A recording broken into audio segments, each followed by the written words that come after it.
એ જ્યારે દવાખાનાની માઇલ પર ડોક્ટર એમ કહી દે ને ભાઈ હવે આ ભાઈની સેવા કરો ત્યારે છે ને આંખમાંથી આહુડા આવી જાય ભાઈ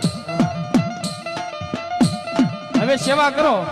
અને પછી જે બધા ભૂવા આગળ જોર હોય કહેવાય ને ભૂવા હાથ ઊંચા કરી નાખ્યો હવે તો ભાઈ એમાં એવું છે ને કે તમારી માતાજીથી સારું થાય અમારથી કાંઈ ન થાય અને તેથી મારી કાળિયા બોલે હો કે ડોક્ટરોએ ભલે ના પાડી દીધી હકીમોએ ભલે ના પાડી દીધી એ બધા જોહાગરોએ ભલે ના પાડી દીધી પણ તારા બાપની માતા હજી છે હો બાપ તારા બાપની માતા હજી મંડળાની માલપા બેઠી છે એક ફેરી મારા પારે વ્યો મારા દીકરા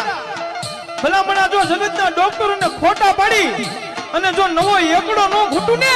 તેથી મને કાઢ્યાને કોઈ તાજ એમ નો ભરે બા